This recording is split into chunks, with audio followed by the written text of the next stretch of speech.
विद्यार्थियों, कल मैंने आपको आवेश को परिभाषित किया था, जिसकी अगर मैं समरी करूं तो आवेश है ना किसी वस्तु का लक्षण या गुण है जिसके द्वारा वह विद्युत और चुंबकीय प्रभाव दर्शाता है।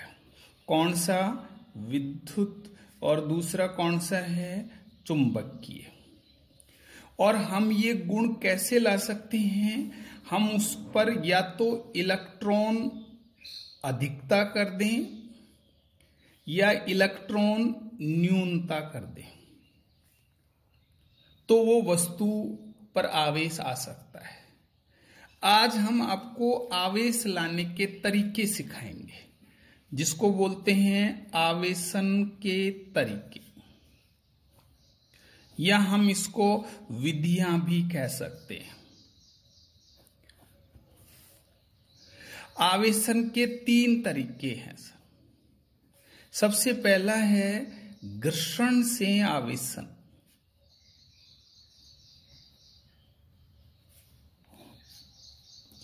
हम 2 विद्युत उदासीन वस्तु लेते हैं। विद्युत उदासीन का मतलब है जिस पर आवेश नहीं है। आवेश का प्रतीक Q है।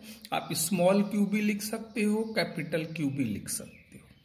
तो हम 2 है ना ऐसी वस्तु लेते हैं जिन पर कोई आवेश नहीं है, उनको आपस में रगड़ते हैं या घर्षण कराते हैं।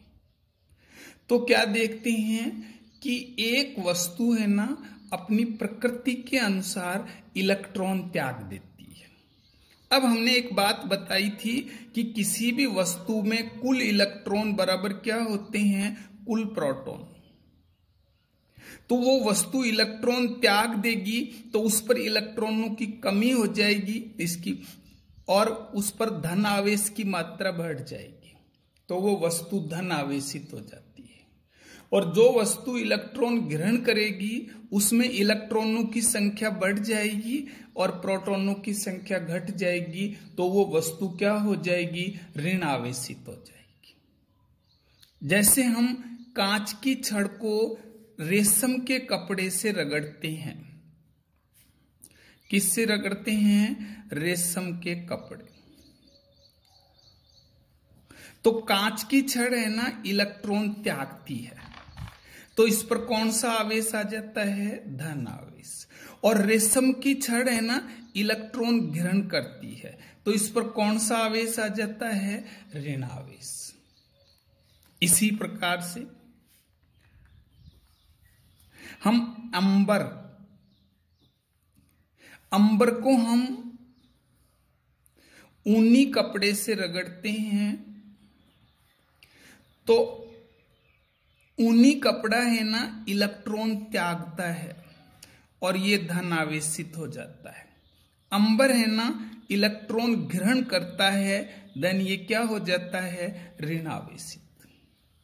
इस प्रकार से वस्तुओं को जब हम विद्युत उदासीन वस्तुओं को आपस में रगड़ते हैं तो रगड़ने से पहले उन पर कुल आवेश 0 है, लेकिन रगड़ने के बाद एक वस्तु अपने आप धन आवेशित हो जाती है और दूसरी वस्तु अपने आप ऋण आवेशित हो जाती है। ये है घर्षण से आवेशन। दूसरा तरीका है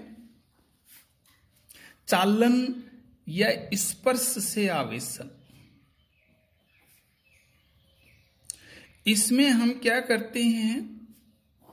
एक आवेशित वस्तु लेते हैं जिस पर आवेश है, और एक लेते हैं हम विद्युत उदासीन वस्तु जिस पर Q बराबर 0 है। हम इस विद्युत उदासीन वस्तु को जब आवेशित वस्तु के संपर्क में लाते हैं या हम उससे स्पर्श कराते हैं, तो यह विद्युत उदासीन वस्तु आवेशित वस्तु में से अपनी धारिता के अनुसार आवेश ग्रहण कर लेती है।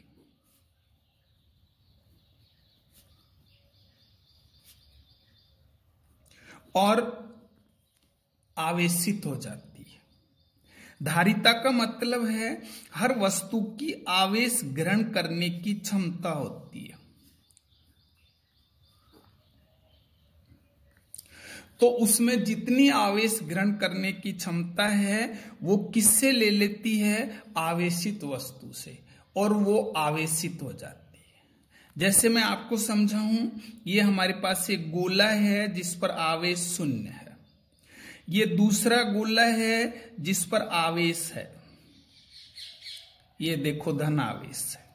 अब हम इनको स्पर्श कराते, तो स्पर्श कराएंगे तो ये टोटल आवेश है ना, अब दोनों पर वितरित हो जाएगा। देन कुल आवेश बराबर कितना हो गया? 0 + q। अब हम इनको अलग अलग करते हैं। चूंकि गोलों की त्रिज्या समान है ना, इसलिए इनमें आवेश ग्रहण करने की क्षमता भी समान होगी। तो अब ये जो टोटल q आवेश है इन दोनों का, ये अलग अलग करेंगे तो इन दोनों पर क्या आ जाएगा? आधा आधा आ जाएगा। आप देखो, फर्स्ट वस्तु पर पहले आवेश 0 था, लेकिन अब क्या आ गया है? q/2 आवेश आ गया है। हम कहेंगे स्पर्श कराने से इसने चालक वस्तु का आधा आवेश है ना ग्रहण कर लिया है। ये उसी प्रकृति का आवेश ग्रहण करती है। अब हम आपको सिखाएंगे तीसरा तरीका, प्रेरण से आवेशन। किससे आवेशन है? प्रेरण से आवेशन।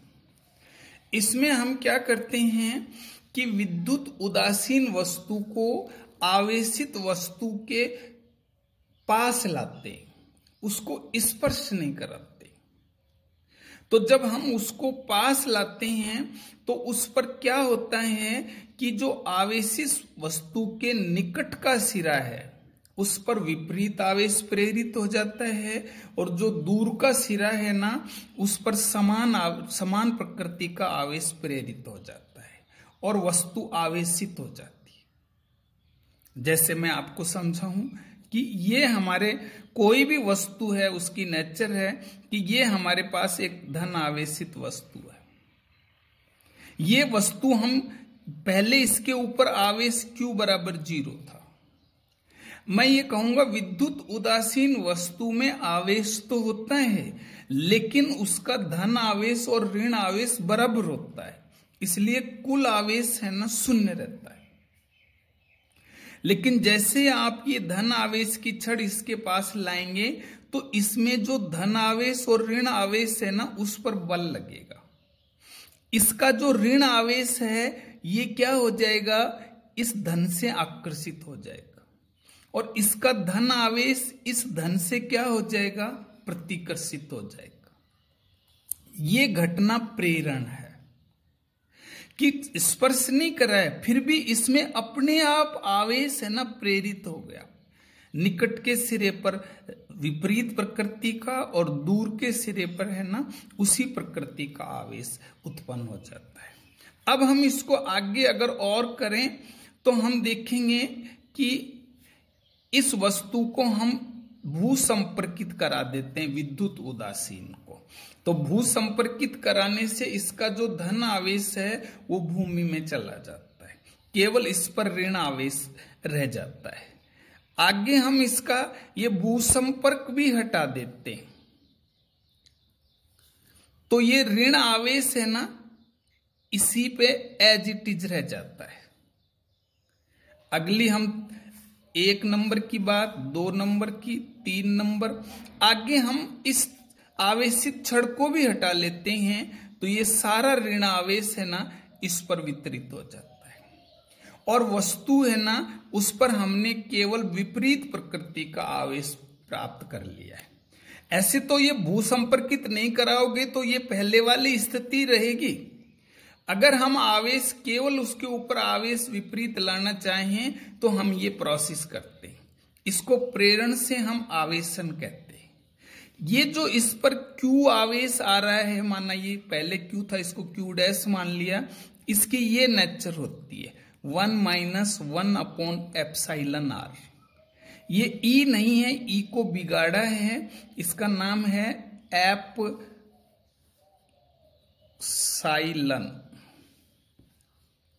और इसके जो आर लग गया ना, इसको बोलते हैं रिलेटिव या आपेक्षिक। इसको हम आर का मतलब यहां पर रिलेटिव है, ये इसकी है ना आपेक्षिक विद्युतशीलता कहलाती है। हम अगर धातुओं का उदाहरण लें, धातु, इनके लिए एप्साइलन आर बराबर इन्फिनेटिव होता है। तो ये वैल्यू जब आप इसमें पुट करोगे तो 1 minus 1 upon infinitive, 1 upon infinitive 0 होता है, क्यू डैश बराबर माइनस क्यू। देन इस वस्तु पर जो आवेश आएगा, अगर ये वस्तु कैसी है, धातु है, तो इस पर आवेश है ना, जो मूल आवेश है उसकी विपरीत प्रकृति का आएगा। नेगेटिव का मतलब होता है विपरीत प्रकृति। अगर ये पहला आवेश पॉजिटिव है तो ये नेगेटिव आएगा, अगर ये नेगेटिव है तो क्या आएगा, ये पॉजिटिव आएगा।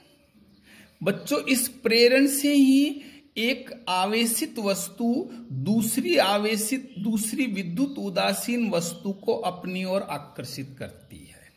जैसे मैं कहूं कि ये वस्तु एक आवेशित है, इसके पास ये दूसरी विद्युत उदासीन वस्तु लेकर के आएंगे, तो इसमें प्रेरण की घटना होगी और इस पर यहां कौन सा आवेश आ जाएगा, नेगेटिव, और इस सिरे पर कौन सा आ जाएगा, पॉजिटिव।